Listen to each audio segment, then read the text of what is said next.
Assalamu alaikum warahmatullahi wabarakatuh. Dear students, we are discussing basic terms of accountancy.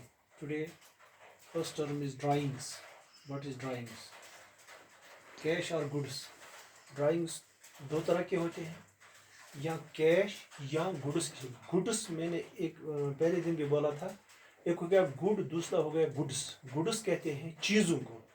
मिसाल के तौर पर कोई स्टेशनरी शॉप है किसी का, तो उसको गुड्स है वो स्टेशनरी। कोई मार्कर बेचता है तो उसके गुड्स क्या है, वो मार्कर्स। इसलिए गुड्स को गुड वो अच्छा नहीं सर, ये तो ये चीज़ें हैं।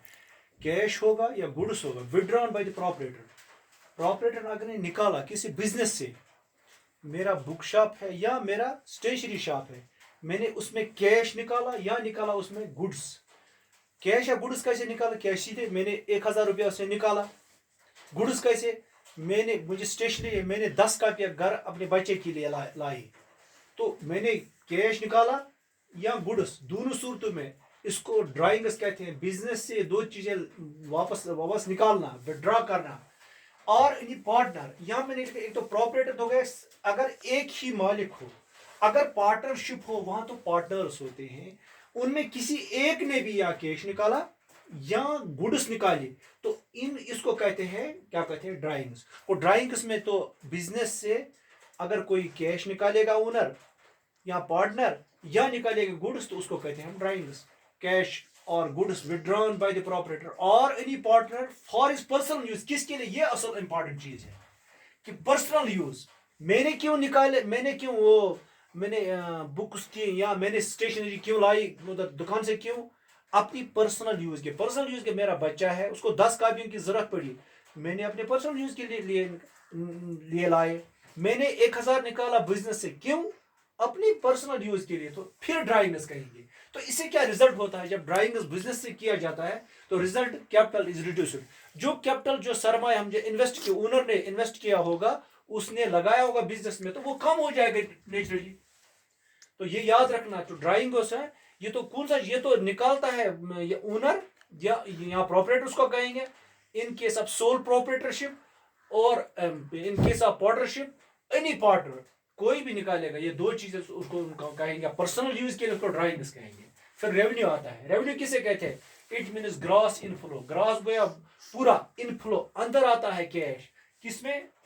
In the business. बिजनेस में जो बाहर से अंदर पैसा आता है, in the ordinary course of action, जो आम काम होता है बिजनेस में, उसमें उसके दौरान जो पैसा बाहर से अंदर आता है, उसको हम कहते हैं revenue. For example ordinary course of action क्या है? कोई स्टेशनरी शॉप होल्डर है, मिस्टर ए, तो ये क्या स्टेशनरी बेचता है? स्टेशनरी तो ये लाता है तो बेचता है। तो इसका ये ऑर्डिनरी कोर्स क्या है इसका? Just to sell the stationery. यहां से लाता है मार्केट से, फिर बेचता है। किस लिए? To gain profit. तो इसका ऑर्डिनरी कोर्स क्या है? काम क्या है ऑर्डिनरी इसका? आम काम, टू सेल द स्टेशनरी। इसके दौरान, सेलिंग के दौरान जो चीजें बेचता है, ये स्टेशनरी बेच, उधर से कैश आता है। जो कैश अंदर आता है तो उसको हम रेवेन्यू कहते हैं। तो मिसाल के सबसे अहम चीज जो रेवेन्यू में सबसे अहम पार्ट किसका है? कहां से रेवेन्यू आता है? Sales of goods and service. अभी मैंने बोला कि गुड्स और सर्विस, ये तो किन गुड्स में करता है डील? ये करता है स्टेशनरी में। तो वहां से जो पैसा आएगा सेल, इसके सेल से, तो उसको हम रेवेन्यू कहेंगे। ऐसे और कौन चीज? मद, रेंट है। मिसाल के तौर पर, अब अगर मैन्युफैक्चरिंग कंपनी है, मिसाल मैन्युफैक्चरिंग कोई टाटा है, उनकी कोई अपनी बिल्डिंग है, उन्होंने किराए पर दे दिया, रेंट पर दे दिया, जो रेंट उनको मिलेगा ये भी रेवेन्यू में आएगा।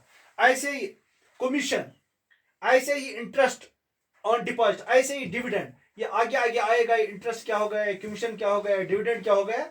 अगर ये चीजें ये वसूल करेंगे, क्या क्या वसूल करेंगे? Sale of goods and service, जो कैश आएगा वो वसूल करेंगे, रेवेन्यू बन जाएगा। रेंट वसूल करेंगे किसी अपनी प्रॉपर्टी पर, तो वो भी इसमें आएगा रेवेन्यू में। Rent received. कमीशन, जो कमीशन उन्होंने वसूल किया कहीं से, तो वो भी आएगा। इंटरेस्ट उन्होंने वसूल किया डिपॉजिट ऊपर, जो अपना उनका पैसा है, तो वो भी आएगा किसमें? रेवेन्यू में। ऐसे डिविडेंड भी, उन्होंने डिविडेंड क्या वसूल किया एज शेयर होल्डर्स, तो ये भी किसमें आएगा? रेवेन्यू में। तो हो गए 2 पॉइंट्स, ड्राइंग्स एंड रेवेन्यू। अब तो इनकम की बात है। इनकम और रेवेन्यू एक ही लगता है, थोड़ा फर्क है। ये क्या है? the result of business activities, the result of business activities and other activities that increase net worth of the business. Result of business activity, अभी मैंने बिजनेस एक्टिविटी क्या समझाया मैंने, ये स्टेशनरी, ये स्टेशनरी बेचता है, इसकी क्या है बिजनेस एक्टिविटी. अब क्या है business activity and other activity, और दूसरी एक्टिविटी, वो दूसरी एक्टिविटी मैंने समझाना है. बिजनेस एक्टिविटी आपको समझ में आ गए, दैट इंक्रीज नेटवर्क, जो कैपिटल बढ़ाता है. अब मिसाल के तौर पर इसके पास जिसका स्टेशनरी शॉप है, उसके पास कंप्यूटर था. कंप्यूटर तो बेचने के लिए नहीं रखा था, लेकिन अचानक में उसने कहा कि नहीं मैं कंप्यूटर बेचूंगा. अब उधर से कैश आएगा, तो ये अदर बिजनेस एक्टिविटी हो गए. बिजनेस एक्टिविटी इसकी क्या है, वो है कि उसने तो स्टेशनरी बेचनी है. ये कंप्यूटर किस लिए, ये तो बेचने के लिए नहीं था, इसने ये बेच डाला. ये तो अदर बिजनेस एक्टिविटी हो गई, जो इसकी जो ऑर्डनरी आम बिजनेस में न हो, उसके अलावा जो भी इनकम मिले उसको हम कहेंगे, क्या कहते हैं उसको, जो भी उधर से कैश आए, उन दो चीजों को इकट्ठे मिलकर हम कहेंगे इनकम. किसका, जो बिजनेस एक्टिविटी वजह से कैश आएगा, या अदर बिजनेस एक्टिविटी. अभी मैंने समझा दैट इंक्रीज नेटवर्क, जो कैपिटल को बढ़ाए, जो सरमाए को बढ़ाए of a business enterprise is known as income. इसको कहते हैं इनकम. मिसाल के तौर पर वो क्या है, सेल ऑफ फिक्स्ड. अगर मैन्युफैक्चरिंग कंपनी है, अभी तो मैंने समझा ये तो आम बिजनेस शॉप है कोई, तो उसका कंप्यूटर है. इनको है जो मैन्युफैक्चरिंग कंपनी को बड़ी बड़ी मशीनें होती है, तो उन्होंने कोई फिक्स्ड एसेट बेच डाला, जैसे कोई मशीन बेच डाली. तो ये भी नॉर्मल कोर्स में उनका काम नहीं होता है मशीनें बेचना, उन्होंने बेच डाली, वो इनकम आएगा. तो ऐसे इसको कह सकते हैं इनकम.